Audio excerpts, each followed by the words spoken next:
Assalamualaikum warahmatullahi wabarakatuh. Halo, selamat datang Sobat Setia Podcast Break the Limit. Podcast yang membahas isu terkini tentunya dengan kacamata anti-mainstream dan dekonstruktif bersama saya, Zahrania. Podcast keempat ini akan membahas filantropi untuk lembaga perempuan. Seperti yang kita ketahui, bahwasanya filantropi memiliki peran yang sangat penting dan bermanfaat bagi lembaga perempuan, terutama dalam memperkuat upaya pemberdayaan perempuan dan memperjuangkan kesetaraan gender. Dengan mendukung program-program yang berfokus pada pendidikan, kesehatan, dan pemberdayaan ekonomi bagi perempuan, filantropi berkontribusi langsung dalam mengurangi ketimpangan gender. Untuk membahas lebih lengkapnya, bersyukur banget podcast edisi hari ini saya bersama narasumber yang luar biasa. Seorang tokoh yang cukup dikenal di bidang filantropi Indonesia, Bapak Hamid Abidin, seorang yang pernah menjabat sebagai Direktur Eksekutif Filantropi Indonesia.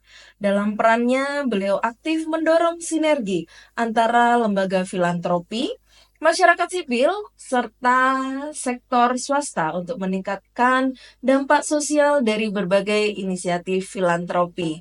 Oleh karena itu, kita sapa narasumber kita, Bapak Hamid Abidin, yang telah berkiprah dalam memperkuat ekosistem filantropi di Indonesia dan telah memberikan kontribusi yang signifikan dalam mengembangkan sektor ini, khususnya dalam konteks transparansi, akuntabilitas, dan efektivitas program-program filantropi. Selamat pagi, Bapak Hamid Abidin. Pagi, Assalamualaikum warahmatullahi wabarakatuh. Mas Hamid bisa menyapa dulu Sobat Setia Podcast hari ini. Selamat pagi, Assalamualaikum Sobat Setia. Terima kasih, Alhamdulillah bisa diberi kesempatan untuk hadir dan Keren berkontribusi. banget ya. Kita kali ini yang di tengah kesibukannya, mobilitas tinggi, masih menyempatkan hadir di studio Pusat Studi Gender Universitas Jember.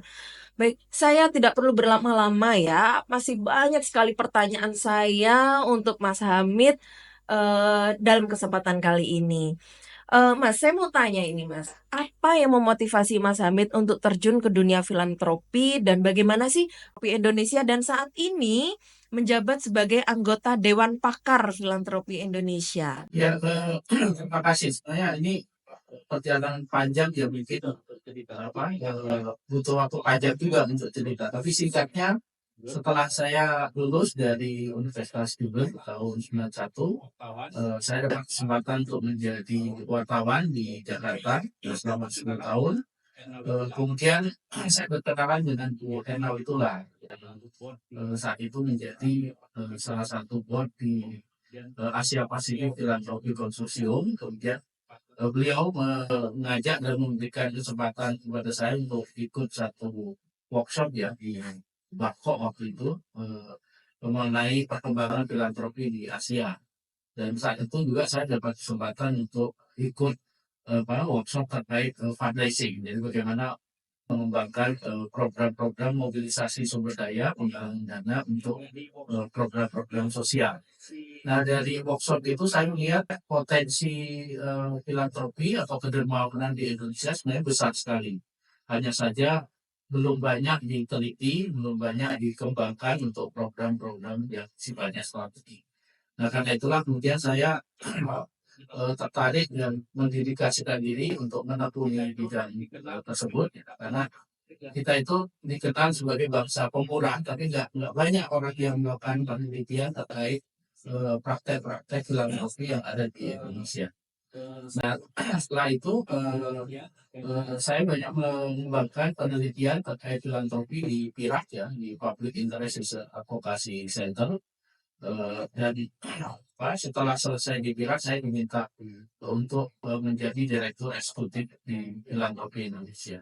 Itu satu asosiasi yang beranggotakan lembaga-lembaga filantropi, baik itu yayasan keluarga, yayasan perusahaan, yayasan berbasis keagamaan. Lalu, bagaimana pandangan Mas Hamid melihat perkembangan filantropi di Indonesia selama berapa dekade dari tahun ke tahun tuh perkembangannya itu seperti apa sih, Mas? Ya, sekali lagi sekarang kita melihat progres ya, perkembangan filantropi atau kegiatan kedermawanan yang berkembang luar biasa. Kegiatan penggalangan dan penyaluran sumbangan juga berkembang, dan ini terjadi karena kita punya nilai-nilai terkait filantropi baik yang diajarkan oleh agama maupun tradisi ya. Misalnya di agama kita mengenal zakat, infak, sedekah, kemudian di teman-teman Kristiani ada kolekte, perpuluhan, ada punia, di Hindu ada dharma, di Buddha. Tapi kita juga punya tradisi filantropi yang kuat. Ada jimbitan, itu masih dipraktekkan oleh masyarakat, kemudian ada padele, ada gotong royong dan lain-lain. Nah, filantropi inilah yang kemudian mendorong kegiatan menyumbang itu berkembang luar biasa. Sekarang ini banyak sekali lembaga-lembaga filantropi yang tumbuh ya, baik itu berbasis keluarga, berbasis perusahaan, dan juga berbasis keagamaan. Lembaga zakat sekarang berkembang luar biasa. Nah, menariknya lagi dari segi pendaya gunaan itu juga luas. Sekarang ini orang tidak hanya menyumbang untuk program-program yang sifatnya keagamaan ya, atau sifat program-program terkait kebencanaan, penyantunan, pelayanan sosial itu kan yang biasa disumbang oleh masyarakat. Tapi orang sudah mulai menyumbang untuk program-program yang sifatnya strategik dan jangka panjang. Misalnya orang menyumbang untuk kelestarian lingkungan, orang menyumbang untuk perlindungan anak, orang menyumbang untuk bantuan hukum, bahkan orang menyumbang untuk pemberdayaan perempuan ya, termasuk sekarang banyak program, ada banyak upaya yang mencoba mengarahkan sumbangan termasuk zakat, infak, sedekah untuk program pemberdayaan perempuan. Mengapa sih, hal itu, penting bagi lembaga filantropi untuk mendukung inisiatif yang berfokus pada perempuan? Pertama, karena begini, setiap inisiatif atau program itu kan butuh dukungan ya, sumber daya. Misalnya teman-teman yang bergerak di program pemberdayaan perempuan, baik itu pemberdayaan ekonomi, perlindungan korban, termasuk menyediakan women crisis center itu kan butuh sumber daya, baik itu mendampingi, menyediakan tempat sampai mereka membantu untuk berurusan di pengadilan. Itu kan semua butuh sumber daya. Nah, tentu itu kemudian bisa didukung lewat filantropi, lewat sumbangan. Di negara-negara luar sudah banyak sekali inisiatif-inisiatif terkait bagaimana mendorong masyarakat untuk mendukung program pemberdayaan perempuan. Nah, tapi di sisi lain kita melihat juga dalam konteks filantropi ini salah satu pemainnya itu perempuan. Jadi misalnya donaturnya juga banyak perempuan, penggalang dananya juga banyak perempuan, dan lembaga-lembaga yang penerima manfaat juga banyak lembaga yang terkait dengan program pemberdayaan perempuan. Nah, yang jadi catatan saya dalam beberapa studi kita, meskipun program pemberdayaan perempuan ini menjadi satu program yang penting dan layak disumbang, bersifat urgent terutama soal kasus-kasus kekerasan, preferensi perempuan dalam penyumbang itu masih belum ke arah sana. Jadi donatur perempuan itu masih belum melihat program yang terkait dengan program perempuan itu sebagai program yang sifatnya urgent dan layak disumbang. Jadi kalau mereka menyumbang itu lebih ke program yang sifatnya umum. Jadi kalau ada opsi program-program terkait pemberdayaan perempuan itu masih belum menjadi preferensi, termasuk bagi perempuan yang menjadi donatur. Jadi itu yang kemudian membuat kita penting untuk mendorong filantropi untuk pemberdayaan perempuan itu bisa terus dikembangkan.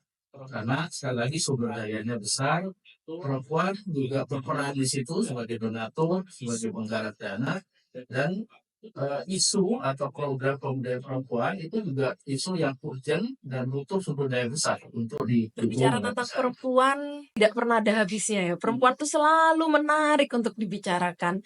Nah, terkait tentang sasaran terhadap perempuan tadi, kira-kira Apa saja sih tantangan yang selama ini dihadapi oleh lembaga perempuan di Indonesia dalam memperoleh dukungan dari filantropi? Ada beberapa ya. Jadi pertama dari sisi donatur. Sisi donatur itu orang menyumbang tuh kan karena ada pemahaman, karena ada ajakan, karena ada preferensi. Nah, dari sisi donatur belum banyak donatur kita yang paham terhadap persoalan-persoalan terkait perlindungan dan pemberdayaan perempuan.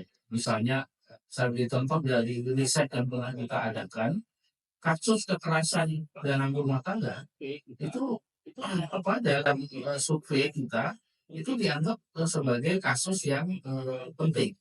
Tapi pada saat ditanyakan apakah Anda mendukung kasus itu masih malah di bawah. Jadi mereka masih lebih memprioritaskan program-program yang lain, pendidikan, kesehatan dan lain-lain. Dan dalam banyak kasus kemudian mereka melihat masih ada kontroversi, masih ada pemahaman yang berbeda. Ada banyak donatur yang melihat itu persoalan domestik. Jadi orang kemudian tidak perlu masuk ke situ, tidak perlu menyumbang ke situ. Nah ini yang masih jadi kendala ya. Jadi pemahaman terhadap persoalan-persoalan perempuan itu masih minim di kalangan donatur kita. Nah di sisi lain lembaga perempuan ya termasuk teman-teman di civil society organization atau organisasi masyarakat itu yang bergerak di isu perempuan kapasitas dan jadi sebagian besar itu masih fokus dalam menggalang dukungan dan donor dan biasanya menggunakan proposal. Sebagian belum masuk ke dana publik ya mengkampanyekan isu-isu perempuan ke masyarakat. Padahal kunci utama orang untuk mengubah itu adalah diajak programnya dikampanyekan. Jadi dengan diajak di kampanye orang menjadi paham bahwa ada satu isu yang penting dan layak disumbang. Dan itu dibuktikan misalnya kasus ini ya teman-teman LBH mereka gencar mengkampanyekan zakat untuk bantuan hukum termasuk membantu perempuan-perempuan yang menjadi korban kekerasan. Ternyata banyak sekali yang mengubah gitu. Jadi prinsipnya sepanjang kasus ini, isu ini disuarakan, dikampanyekan, orang akan tertarik untuk mengubah. Nah ini yang jadi masalah karena belum banyak teman-teman di lembaga perempuan ya di organisasi masyarakat sipil yang fokus pada pemberdayaan perempuan yang melakukan kampanye untuk mengajak masyarakat menyumbang. Mereka banyak mengkampanyekan lebih ke edukasi saja bahwa ini ada kasus orang nggak peduli, tapi nggak banyak yang meminta orang untuk berubah. Padahal itu penting ya. Mereka nggak bisa terus menerus bergantung pada donor. Jadi ya harus ya dalam filantropi atau fundraising itu ada prinsip buka mata, Yang buka terakhir pikiran, penting gitu ya, buka dompet ya, betul. yang banyak dilakukan oleh sayangnya yang banyak dilakukan oleh teman-teman di organisasi perempuan itu masih sebatas buka mata, buka pikiran dan buka hati, belum sampai ke buka dompet. Jadi lebih banyak melakukan edukasi, kampanye, penyadaran ya. Tapi sekali lagi program itu juga butuh didukung oleh masyarakat. Karena itu memang perlu anggaran untuk buka dompet. Nah, buka dompet tentu saja bukan hanya terkait ini ya, terkait dana. Ada banyak sumber daya yang bisa diberikan oleh masyarakat. Ada keahlian yang mereka menjadi volunteer, ada in-kind, mereka bisa menyediakan rumah untuk women crisis center, ada in-kind barang, mungkin keperluan korban-korban kekerasan yang ditampung di women crisis center itu kan perlu ada keperluan sehari itu kan bisa disupport oleh barang yang bisa diberikan oleh masyarakat. Keahlian para lawyer bisa membantu mendampingi mereka gitu. Jadi filantropi perempuan itu kemudian bisa diarahkan bagaimana ada persoalan-persoalan perempuan itu bisa diatasi oleh perempuan sendiri, oleh masyarakat Menarik secara sekali umum. perbincangan kita di segmen pertama ya, Sobat Setia Podcast Break the Limit. Perlu diingat, jangan lupa ya, buka hati, buka mata, buka pikiran, dan yang terakhir buka dompet ya. Itu luar biasa sekali itu. Kita akan lanjut di segmen selanjutnya. Jadi jangan kemana-mana, tetap di podcast Break the Limit.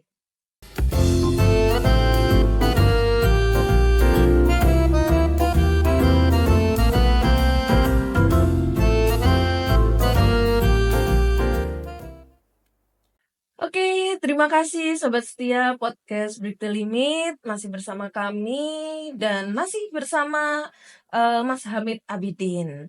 Kita lanjutkan perbincangan tentang peran filantropi untuk lembaga perempuan di Indonesia. Semakin menarik ini perbincangannya. Mas Hamid bisa menceritakan nih contoh kasus atau program filantropi yang berhasil meningkatkan kesejahteraan perempuan di Indonesia. Ya, ada banyak pendekatan sebenarnya yang bisa dilakukan untuk mendukung program pemberdayaan perempuan ya, mulai dari program-program yang sifatnya karitatif misalnya. Misalnya saya ambil contoh teman-teman di IKA Indonesia untuk Kemanusiaan itu bikin program penyantunan untuk emak-emak atau ibu-ibu korban tahun 65 yang mereka dapat stigma. Jadi programnya karitatif, tapi menyentuh kepada orang-orang yang selama ini belum mendapatkan dukungan. Kemudian ada teman-teman di misalnya di PK ya, Perempuan untuk Para Keluarga, itu kemudian mengembangkan satu program pemberdayaan ekonomi untuk teman-teman para perempuan yang ditinggal oleh suaminya, baik itu cerai maupun meninggal. Kemudian dia kan langsung menjadi kepala keluarga. Nah, karena itulah kemudian mereka menggalang dukungan untuk memberdayakan para perempuan ini. Bisa juga dari aspek misalnya pendidikan, memberikan pendidikan secara khusus untuk para perempuan agar mereka bisa setara ya, punya kesempatan yang sama dengan laki-laki. Jadi pendekatannya bisa macam-macam. Bisa juga misalnya lebih spesifik, misalnya teman-teman di jurnal perempuan itu punya beasiswa khusus feminis misalnya, agar para perempuan bisa lebih bisa lebih fokus untuk memahami isu-isu perempuan. Bisa juga misalnya terkait juga tadi ya mengatasi kasus-kasus atau persoalan yang dihadapi perempuan. Saya teman-teman di Puri Perempuan itu banyak mengembangkan menggalang hubungan masyarakat untuk memberdayakan dan mendukung Women Crisis Center. Jadi mereka kemudian membantu agar korban-korban itu bisa ditampung, bisa didampingi sampai kemudian dibela ya di pengadilan. Nah, yang lain juga mungkin bisa masuk ke bantuan hukum, misalnya teman-teman di jaringan di jaringan para legal yang banyak membantu korban-korban kekerasan terhadap perempuan. Tapi juga bisa juga dari aspek pemberdayaan masyarakat edukasi ya, jadi menyadarkan masyarakat mengenai isu-isu perempuan dari seni misalnya, dari pendekatan seni, sehingga edukasinya bisa lebih masuk, bisa lebih populer.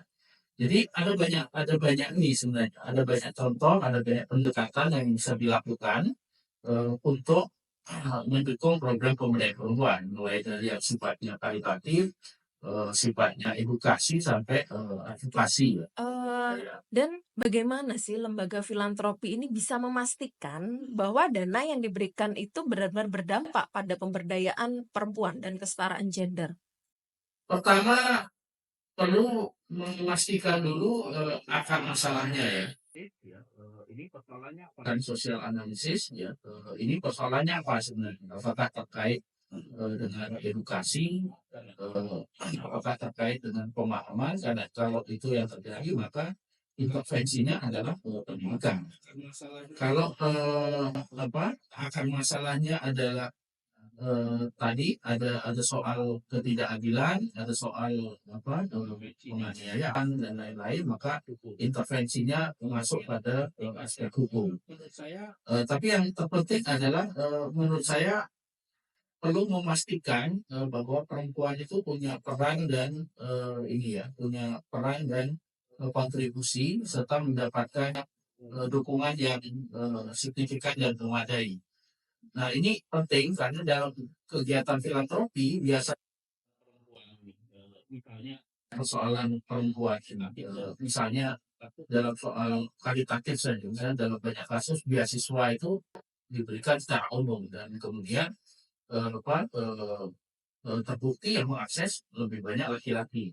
Nah, karena itulah perlu diberikan semacam kuota khusus bagi perempuan. Dalam hal penyerahan bantuan itu juga perlu dipastikan bahwa perempuan itu juga mendapatkan proporsi yang benar gitu ya. Bahkan mungkin perlu kuota khusus. Dalam penyaluran kredit misalnya itu juga perlu dipastikan karena ada banyak juga pemberian bantuan kredit misalnya untuk perempuan, tapi yang harus menanggung itu perempuan yang misalnya harus tekan kontrak, yang kemudian dikejar untuk itu kan perempuan, padahal dia membantu keluarganya gitu. Jadi pada saat akad kontrak juga perlu dipastikan yang bertanggung jawab bukan hanya istrinya, tapi suaminya juga harus tanggung renten di situ. Jangan sampai si perempuan ini diberi peran untuk berdaya untuk membantu keluarganya, tapi malah dia yang menanggung beban gitu. Saya pernah pernah pernah ada satu riset di daerah Banten itu, ada satu program kredit ya untuk perempuan. Tujuannya agar para perempuan ini punya penghasilan tambahan, membantu suami itu diberikan kredit. Dan kita lihat ada dua hal, satu ternyata dia yang harus menanggung. Jadi kalau ada beban hutang, kemudian yang dikejar perempuannya, padahal dia membantu suaminya. Gitu. Yang kedua, siklus hidup ini ya, siklus kerjanya lebih panjang. Jadi biasanya dia akan bangun jam 7 ya untuk ngurusin anak-anak karena punya usaha, bangun jam 5 untuk menyiapkan usaha. Dan habis itu baru jam 9 tutup gitu. Nah itu kan kemudian bukan memberdayakan perempuan, tapi justru membuat perempuan lebih tidak berdaya lagi gitu. Harus ada di kalangan juga harus ada di kalangan pelaku filantropi ya, bahwa untuk memberdayakan perempuan itu mereka harus tahu dan memastikan jangan sampai dukungannya malah bukan memberdayakan malah memperdayakan perempuan. Jadi saya dalam kasus Randy tadi.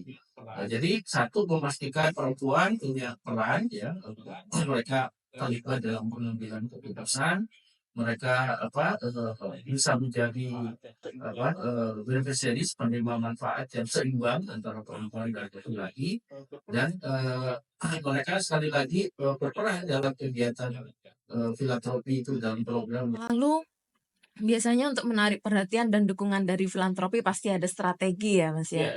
Nah, kalau lembaga perempuan itu menggunakan strategi yang bagaimana yang, dianggap efektif untuk menarik, perhatian dan dukungan dari filantropis? Seperti tadi ya, prinsipnya fundraising itu kan tadi buka mata, buka pikiran, buka hati, buka novel. Nah tentu yang buka mata dan buka pikiran tentu ada soal kampanye, ada soal data-data yang disampaikan, ada fakta yang disampaikan. Tapi dalam konteks buka hati itu terkait dengan bagaimana mengupas secara menarik agar orang tersentuh, agar orang tertarik untuk menonton. Tentu di sini tidak perlu kemudian mengeksploitasi kekerasan, mengeksploitasi penderitaannya. Karena dalam banyak kasus itu yang banyak terjadi gitu. Orang diajak untuk menyumbang dengan cara mengeksploitasi penderitaannya, ditampilkan bahwa ini terlunta-lunta, bahwa ini misalnya tadi ya, kan kalau mengeksploitasi kemudian ada soal etika di situ yang terlaga. Misalnya dalam fundraising atau kegiatan filantropi itu, kalaupun kita ingin mengajak orang untuk mendukung korban kekerasan, tidak boleh kemudian tampilkan perempuan yang luka, yang kemudian ditampilkan secara vulgar dan orang diajak untuk mengubah. Bisa saja kemudian ditampilkan orang-orang yang sudah berdaya. Jadi misalnya istilahnya dulu korban sekarang menjadi penyintas ya istilahnya, bahkan menjadi aktivis dan dia membantu orang-orang lain gitu. Ayo kita bantu, ada banyak pihak lain yang sekarang sedang ditolong oleh orang ini. Jadi tidak tidak perlu juga untuk menampilkan penderitaannya, bisa semangatnya, bisa daya juangnya, bisa juga menampilkan misalnya bagaimana para aktivis perempuan bekerja dengan sukarela, bekerja dengan ini, itu juga sisi-sisi humanis bisa di ini ya, bisa ditampilkan. Nah, yang kedua, mengemas programnya secara menarik, secara apa? Secara menarik, secara apa? Populer. Misalnya saya pernah mengembangkan satu program filantropi penggalangan dana sosial itu untuk isu peka perempuan kepala keluarga. Nah, salah satu yang kita lakukan adalah mengajak masyarakat menyumbang sekaligus mempromosikan isu ini dengan cara lomba foto terkait peka. Jadi profesional dan masyarakat umum.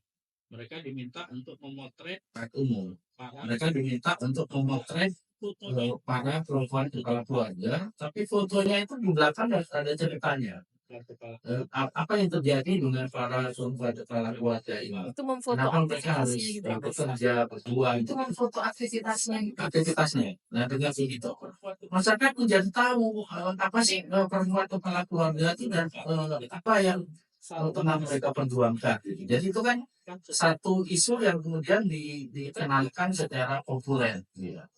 Kita juga pernah misalnya mengenalkan isu soal kekerasan perempuan dengan mengajak salah satu artis waktu itu Opi Andaresta untuk bikin lagu khusus untuk untuk mengenalkan apa sih kekerasan terhadap perempuan itu, apa sih pentingnya perempuan punya kepercayaan diri, punya pendidikan tinggi dan lain-lain, itu dikemas dalam bentuk lagu, album, CD ya, dan kemudian kita jual sebagai CD ya, dan kemudian kita jual sebagai donasi. Jadi orang yang membeli lagu itu, CD itu kemudian sekaligus menyumbang. Dibuat dalam ringbackton yang mengakses ringbackton itu sekaligus menyumbang. Gitu. Jadi itu kan isu-isu yang berat, tapi bisa dikemas secara menarik dan orang kemudian tertarik karena di situ ada hiburan juga, ada unsur entertaining juga, gitu. Ada kompetisi juga. Jadi ini tantangan bagi lembaga-lembaga perempuan bagaimana mereka mengemas isu ini secara menarik ya. Karena sekali lagi isu perempuan itu isu yang nggak mudah untuk dikampanyekan, kecuali isu yang terkait pelayanan sosial ya, karitatif ya, penyatunan. Tapi kalau sudah menyangkut bagaimana mengenalkan soal kekerasan, bagaimana mengenalkan soal feminisme, itu kan nggak mudah, nggak semua orang paham, nggak semua orang bisa menyumbang. Nah, karena itulah perlu dikenalkan dan dipromosikan, dikampanyekan. Menarik ini. Ini saya penasaran ini Mas, lembaga filantropi ini kan banyak sekali ya program-programnya ya, terutama program-program yang, berbau sosial gitu ya. Nah, bagaimana cara lembaga filantropi memprioritaskan program yang berfokus ke perempuan di tengah berbagai isu-isu sosial yang lain? Ya, filantropi yang sifatnya umum ya. Jadi misalnya lembaga-lembaga amil zakat itu sifatnya umum. Tapi ada juga beberapa lembaga filantropi yang sifatnya umum, khusus atau spesifik. Misalnya Yayasan Keanekaragaman Hayati itu khusus terkait lingkungan. Ada yang masuk di isu pendidikan, ada yang masuk di, tapi ada juga yang spesifik di isu perempuan. Saya katakanlah Indonesia untuk Kemanusiaan itu spesifik di isu perempuan. Perkumpulan peka itu isu spesifik di isu perempuan. Nah, yang paling penting adalah kalaupun dia filantropi yang sifatnya umum, tapi prinsip-prinsip terkait pemberdayaan perempuan itu bisa dikenalkan dan dipahami. Misalnya tadi dia bersifat umum di pendidikan. Kita perlu dorong untuk agar mereka bisa memastikan program-programnya juga bisa diakses oleh perempuan. Misalnya program pendidikan beasiswa ya perempuan harus ada kuota gitu. Program penyantunan kalau bisa pada saat pembagian bantuan perempuan harus dipastikan bisa mengakses, karena kalau dibahas secara rata orang laki-laki ya perempuan agak susah gitu. Kalah ya gitu. Jadi kalau programnya sifatnya umum, perlu memastikan tadi ya proporsi untuk perempuan, keberpihakan terhadap perempuan sehingga apa yang disebut dengan gender mainstreaming itu lah terhadap perempuan terhadap atau perempuan terhadap sisi-sisi perempuan, dan karena itulah memang ada keberpihakan terhadap perempuan. Tapi kalau yang sifatnya memang spesifik perempuan, jadi dia bisa mengembangkan program-programnya spesifik ke perempuan. Nah, dalam hal ini kemudian ini kan di filantropi ada 3 ya, ada yang disebut dengan grant making atau donor, itu lembaga yang memang tugasnya menyalurkan bantuan karena dia punya sumber daya sendiri. Ada yang intermediary, jadi dia menggalang dukungan kemudian menyalurkan ke lembaga yang lebih kecil. Ada implementing, ini lembaga yang mencari dana dan mencari dana untuk programnya sendiri. Nah, bagi yang implementing ini biasanya LSM yang implementing. Nah, mereka perlu mengidentifikasi lembaga-lembaga filantropi yang punya isu yang sama atau mengaitkan dengan isu yang sama. Misalnya kalau mereka punya program concernnya pada pendidikan perempuan, ya mungkin perlu melakukan penjajakan kerjasama dengan beberapa organisasi yang punya program beasiswa dan mendorong mereka agar programnya juga bisa diakses oleh perempuan. Yang lingkungan juga begitu, jadi dia bisa kerjasama dengan program lingkungan, tapi memastikan terkait partisipasi perempuan juga ada di program-program lingkungan. Jadi sekali lagi itu terkait ini ya, bagaimana kemudian kita melakukan pendekatan dalam Sobat setia podcast Break the Limit, luar biasa sekali. Banyak sudah informasi yang kita gali dari narasumber hari ini. Dan kita akan lanjut pada segmen selanjutnya. Tunggu dulu.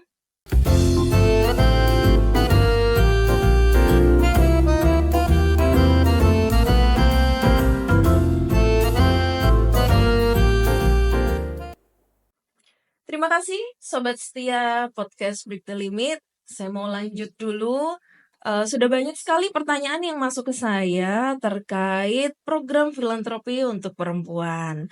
Nah, ini Mas Hamid, saya akan melanjutkan beberapa pertanyaan ini. Sejauh mana pentingnya kolaborasi antara lembaga filantropi dan pemerintah dalam mendukung program-program untuk perempuan?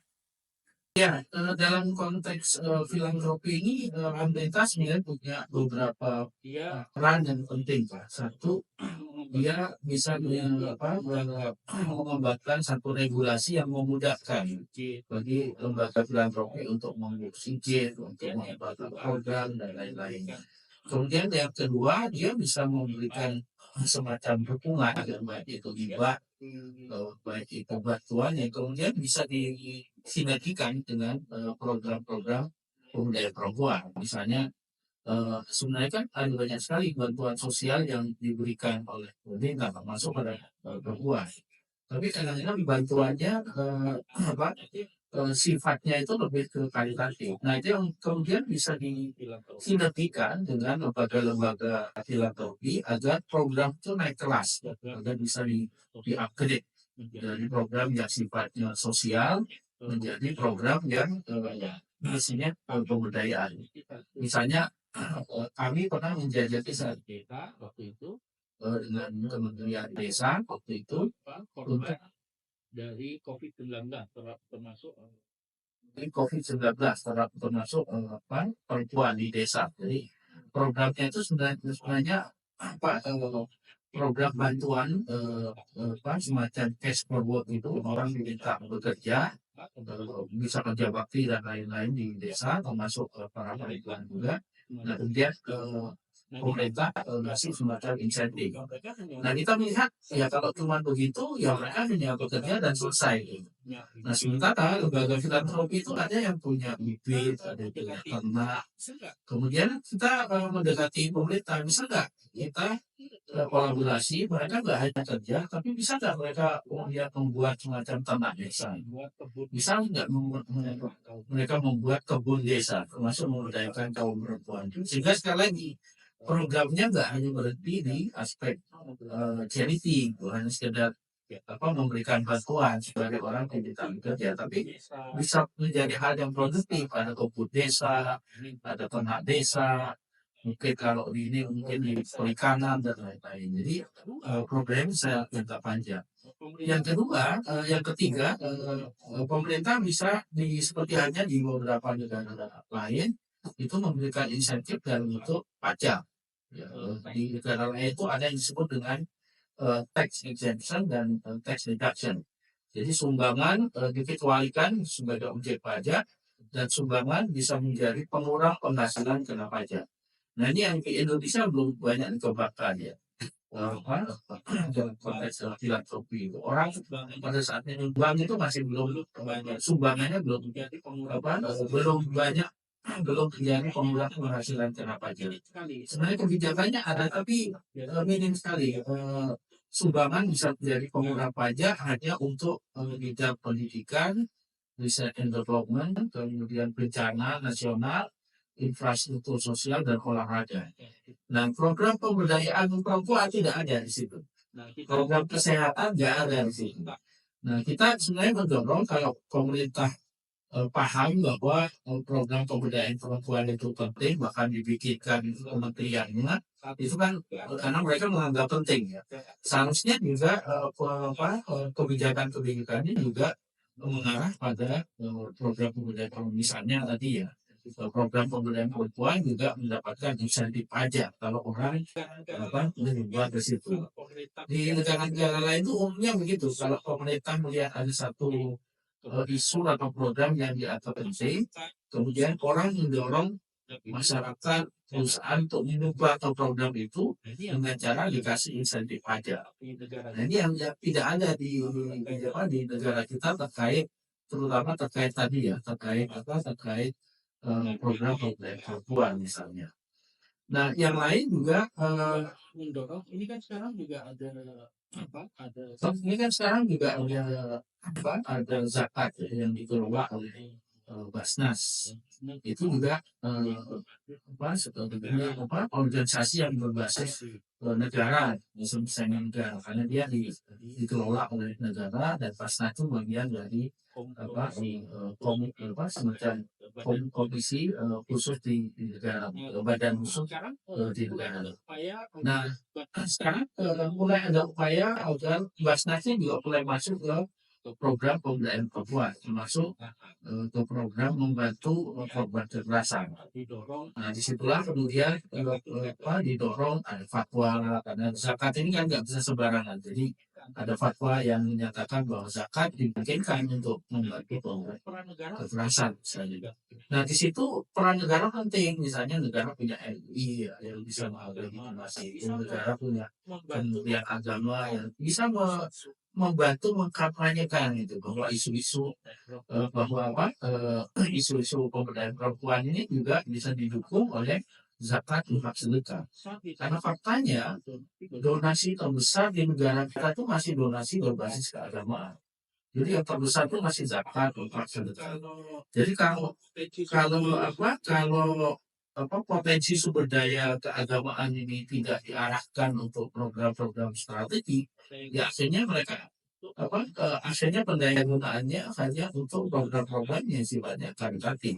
Padahal sekarang negara tahu bahwa kita sedang mengalami persoalan tadi, ada kekerasan perempuan yang meningkat, ada perubahan iklim, ada persoalan kasih anak gitu. Jadi pemerintah bisa mendorong khususnya Kementerian Agama mulai mengedukasi masyarakat bahwa zakat itu bisa loh untuk bantuan hukum, untuk membantu korban kekerasan, untuk mendukung women crisis center. Bisa dibayangkan kalau itu Kementerian Agama yang ngomong dan mendorong itu, mungkin lembaga-lembaga di zakat juga bisa mengarahkan program. Sangat menyadarkan masyarakat kita ya.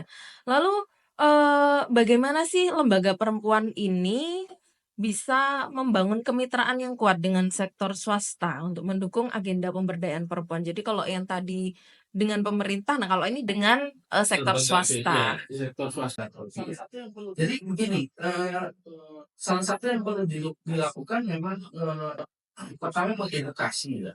Ada banyak perusahaan-perusahaan yang punya sumber daya yang sebenarnya yang perlu diedukasi agar mereka juga bisa mendukung perempuan. Dalam banyak kasus saya banyak berinteraksi dengan perusahaan, khususnya dalam pengembangan filantropi perusahaan.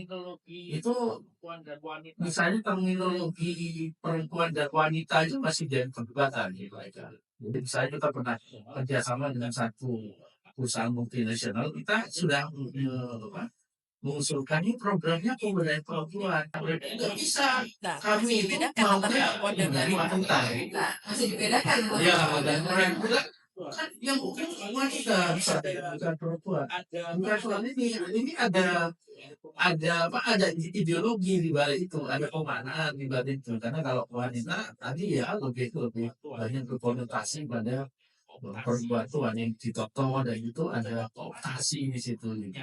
Itu butuh waktu panjang untuk menyadarkan mereka ideologi. Nah, tapi kemudian mereka berhasil gitu. Karena diedukasi. Nah, karena itu kan memang penting untuk sekali lagi membangun kemitraan ini dilakukan dengan membangun hubungan yang baik dengan mereka, mengedukasi mereka, menyadarkan mereka. Nah, yang jadi kendala juga sebenarnya di organisasi perempuannya sendiri, karena ada banyak organisasi perempuan yang punya kode etik ya, yang punya etika, tidak mau bekerja sama dengan perusahaan.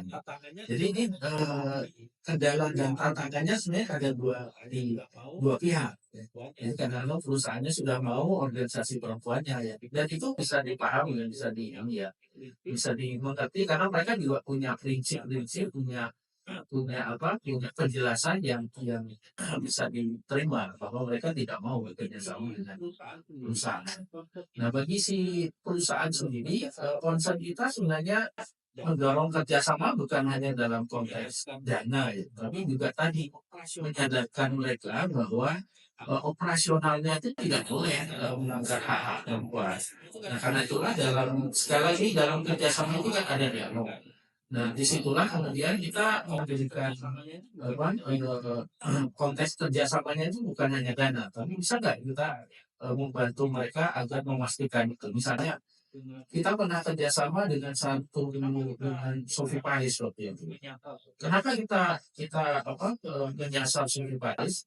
Karena kita tahu bahwa di bawah Sophie Paris itu ada ribuan donliner gitu, yang setiap minggu, hampir sebulan sekali atau 2 minggu sekali mereka datang untuk mendapatkan semacam workshop atau training.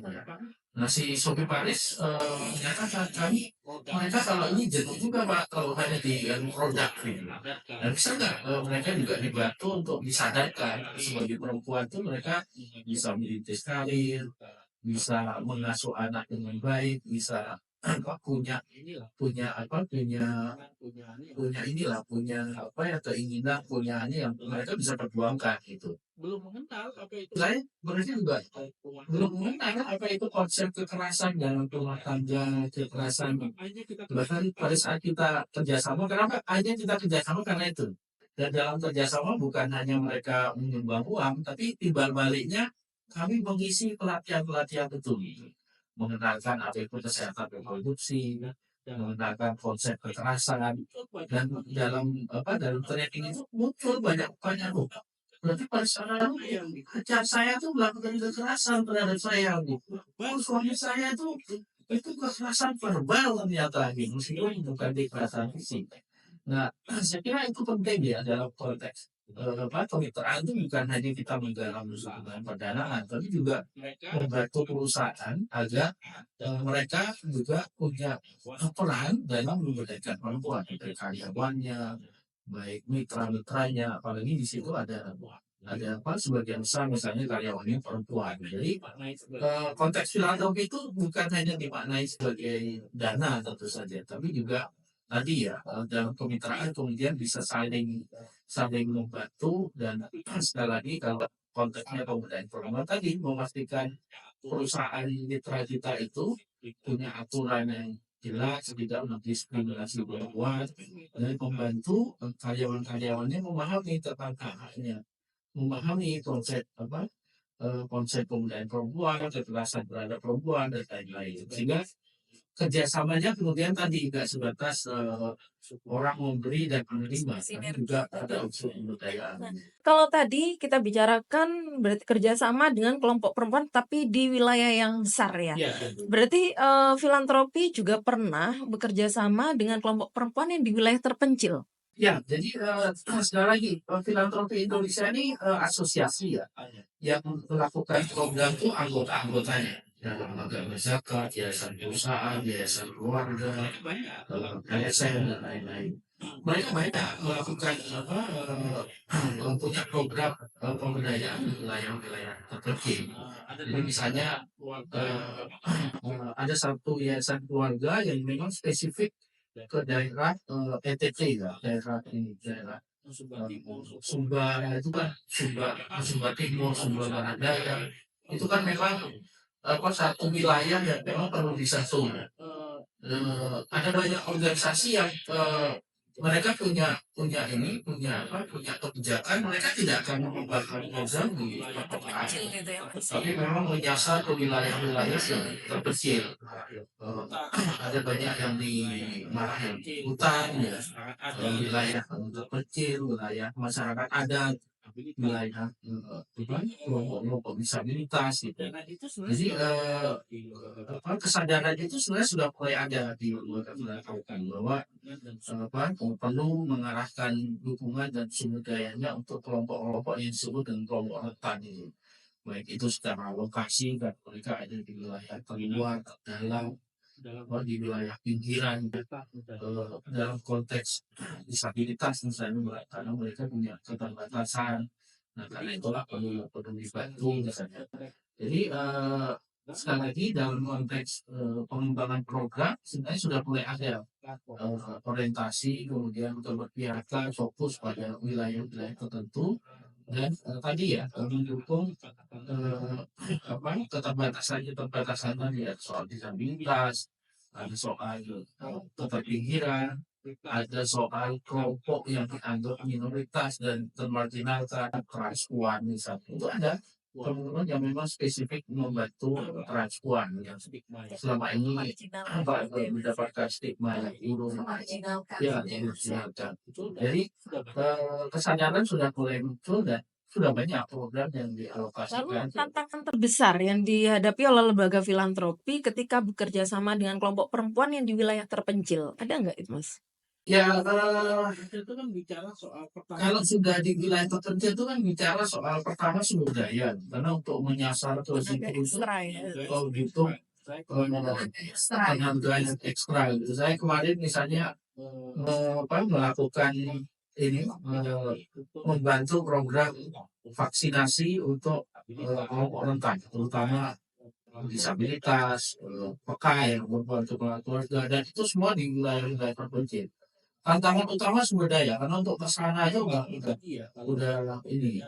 Belum lagi tadi ya, kalau ininya kemudian infrastrukturnya tidak memadai, misalnya teman-teman yang bergerak di isu pendidikan di kelompok rentan atau di wilayah marginal, di mana di Lombok itu ada, di Sumba itu ada teman-teman yang ada namanya ini Mbak Butet itu bikin di situ, kalau kalau di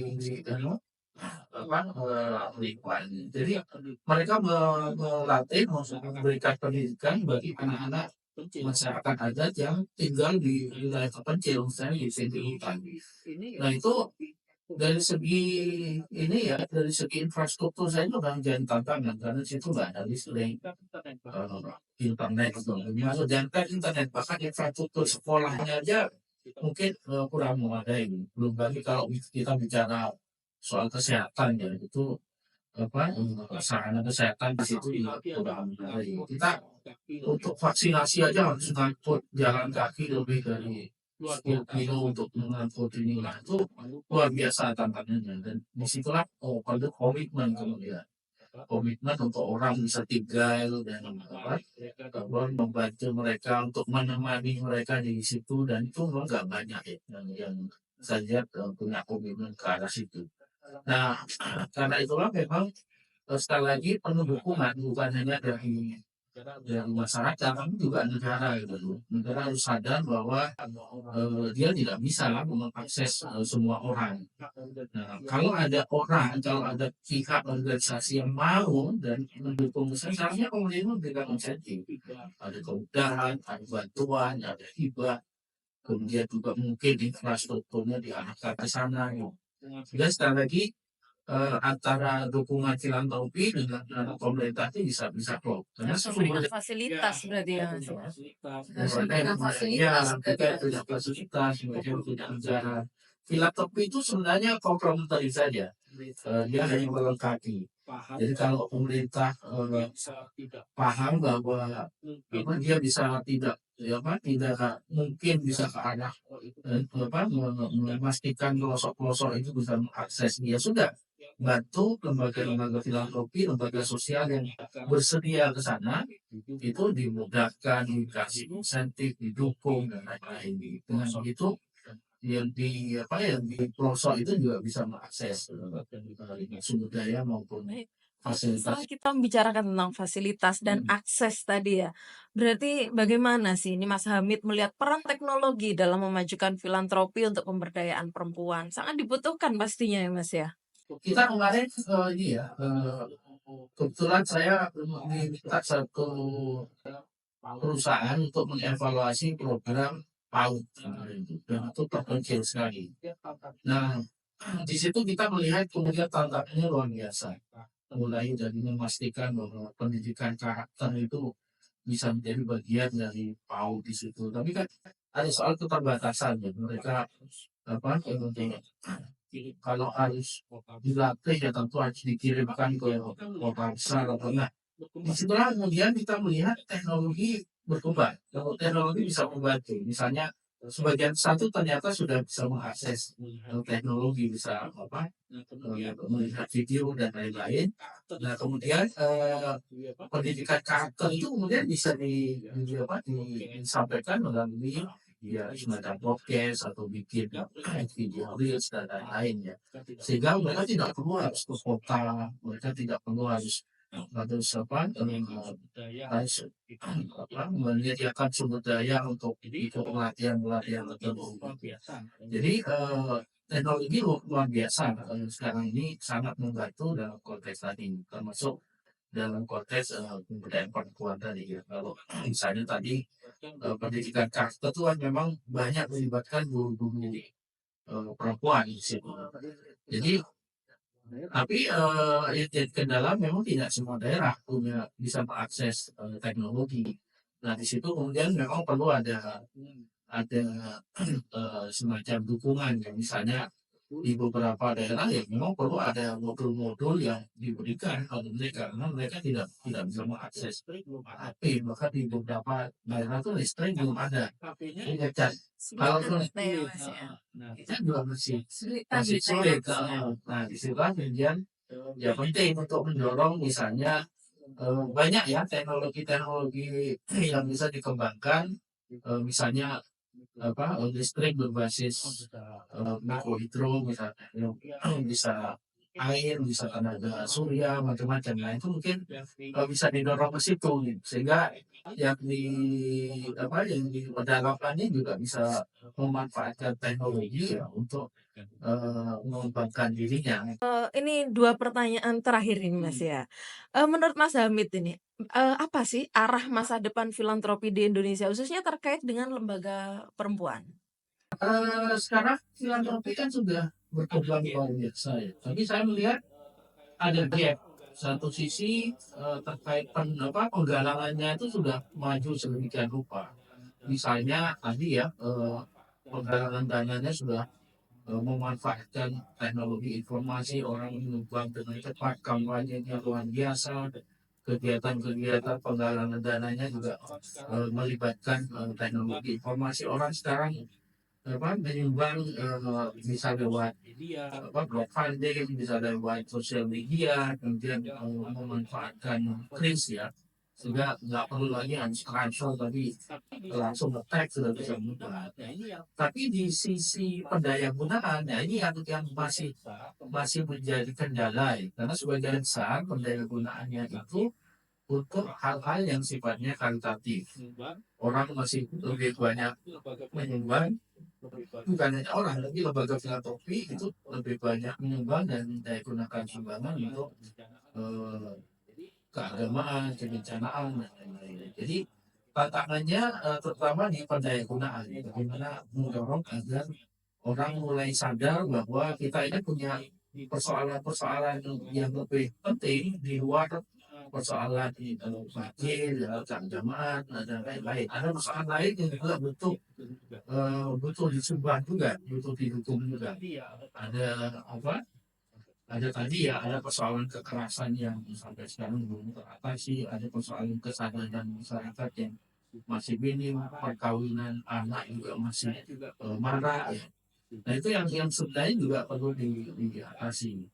Nah dalam banyak kasus kemudian itu juga bergantung pada kesadaran mereka, termasuk tadi karena sumbangan kita itu kan yang banyak terkait dengan sumbangan keagamaan. Jadi memang perlu ada semacam kalau saya melihatnya semacam ini apa, reinterpretasi terhadap misalnya dalam konteks zakat itu kan ditentukan oleh asnaf, 8 asnaf, asnaf bersama niat, fakir, miskin, amil, gharib, dan lain-lain.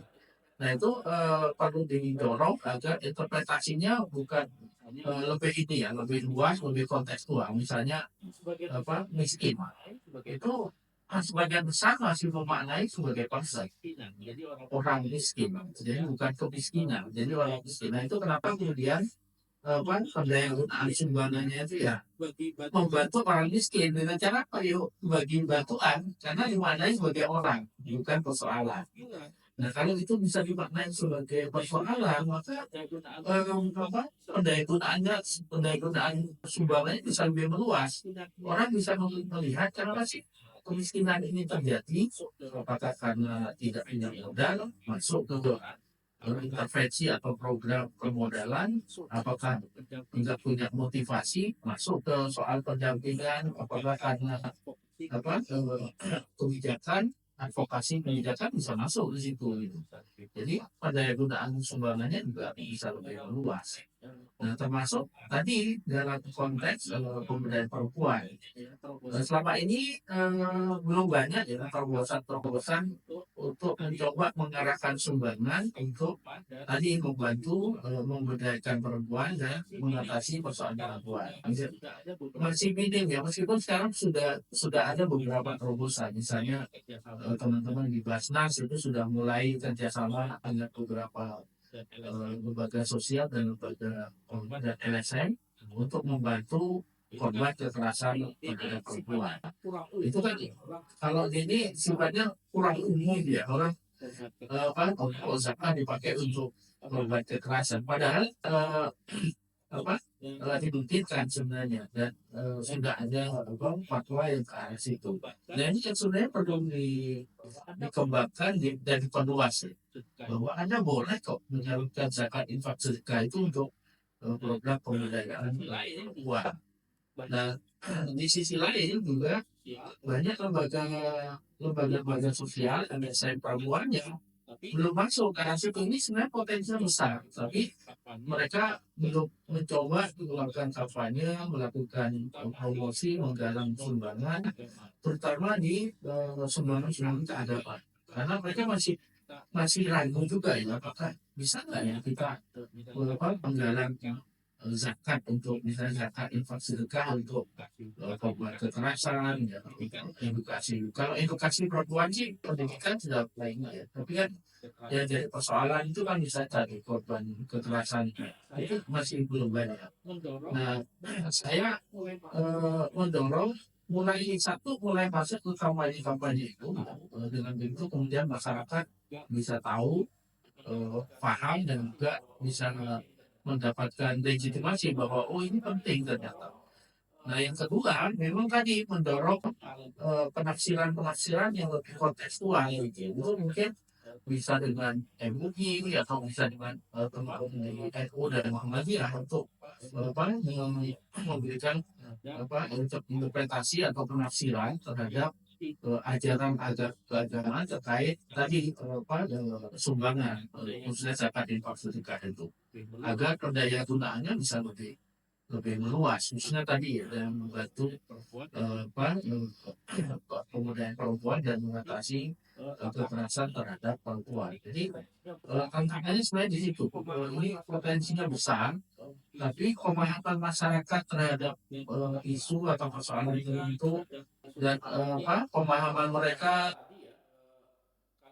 dan bahwa tadi ya kalau zakat infak sedekah itu sebenarnya bisa lebih luas. Tapi orang tuh memaknai masih 8 asnaf itu masih ini bahwa warimin itu orang yang berita ada itu lagi ya, ya biasanya lebih umum gitu bahwa di situ misalnya ada fakir miskin itu kan ada kemiskinan itu juga banyak perempuan tuh yang jadi korbannya eh, kemiskinan ataupun fakir juga begitu. Jadi saya kira perlu upaya ya dari kedua belah pihak. Di LSM juga mulai mengkampanyekan, menyadarkan, tapi dari sisi pemerintahnya juga sudah mulai harus mendorong ya agar pendayagunaan sumbangan itu bisa. Untuk mempertegas pernyataan Mas Hamid bagi ini sobat Break the Limit, eh, bagaimana lembaga filantropi bisa lebih responsif terhadap isu-isu yang muncul terkait perempuan seperti kekerasan berbasis gender atau kesenjangan ekonomi terhadap perempuan, Mas? Sekali lagi ini butuh butuh untuk peran kontribusi dan dukungan kedua belah pihak. Teman-teman di lembaga perempuan ya organisasi yang menggerak isu perempuan itu memang harus lebih aktif untuk menyampaikan isu-isu tersebut, bukan hanya menyampaikan. Dan sebagian besar seperti saya bilang tadi, kalau ini filantropi itu bukan hanya sampai buka mata pikiran dan hati, tapi juga sampai. Nah, teman-teman perempuan sudah mulai harus masuk ke situ, bukan hanya mengkampanyekan ini ada kekerasan, ini menindas, tapi yuk kita bantu yuk agar persoalan ini bisa bareng gitu. Entah itu dalam bentuk apa sekarang kan bisa ini ya, bisa membuka dompet ataupun bikin kampanye secara spesifik. Jadi teman-teman yang di ini dilihat sisi penerima manfaat atau pelaksana program ini juga mulai harus aktif melakukan kampanye, menyadarkan dan membangun kemitraan. Misalnya kalau memang ingin menyasar perusahaan tadi mulai berkomunikasi dengan perusahaan, menyadarkan mereka, mendorong mereka untuk mengalokasikan program CSR atau program donasinya untuk perempuan. Nah, dari sisi donatur ya, lembaga-lembaga pemberi maupun donatur individu masyarakat umum, kita perlu apa yang disebut dengan donor education, mengedukasi donatur bahwa ada banyak program persoalan yang program perempuan yang perlu dibantu, dan kalau ini tidak dibantu itu berdampak pada banyak hal ya, mulai tadi ada soal kekerasan, ada soal ketertindasan, ada diskriminasi. Nah itu perlu diedukasi kepada mereka sehingga mereka tahu bahwa program ini penting dan layak untuk disumbang. Termasuk tadi mengatasi persoalan dalam pemahaman keagamaan. Jadi kita perlu mendorong.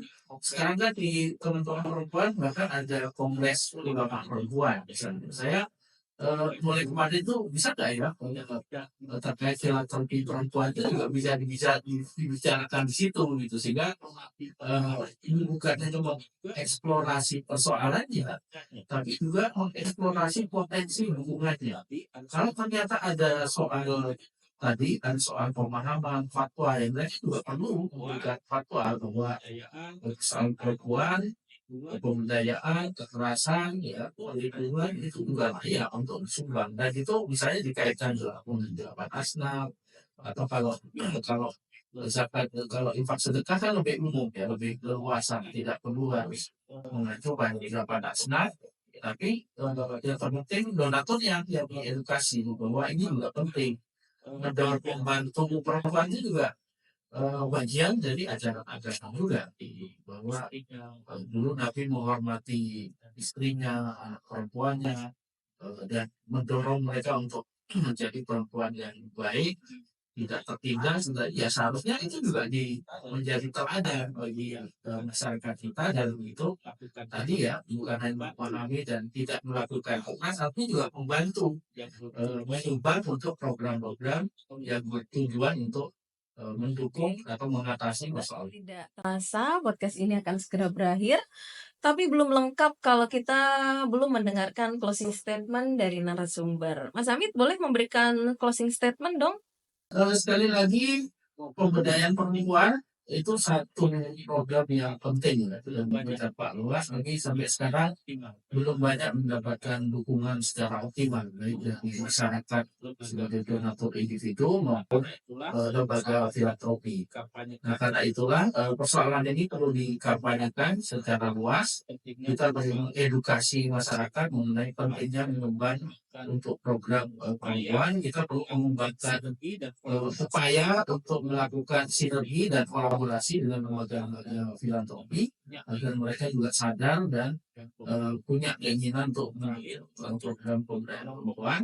Dan terakhir tentu mendorong pemerintah untuk tadi ya berkontribusi juga baik dalam membantu mengatasi pemahaman tadi, ada soal pemahaman keagamaan, ada soal dan memberikan insentif pada para pihak yang selama ini mendukung program pemberdayaan perempuan baik dalam bentuk insentif pajak, penyediaan fasilitas, termasuk perempuan-perempuan yang ada di pedalaman ya, di wilayah-wilayah terpencil, sehingga upaya untuk memberdayakan perempuan. Oke, sobat setia podcast Break the Limit, banyak hal penting yang telah disampaikan oleh narasumber kita hari ini. Semoga bermanfaat dan sampai jumpa di lain kesempatan. Berlayar jauh ke Pulau Seribu mencari mutiara dalam lautan.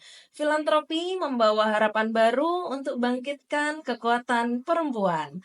Bunga mawar tumbuh di taman, harumnya menyebar ke angkasa. Filantropi membangun para perempuan untuk mencapai cita-cita bersama. Sampai jumpa.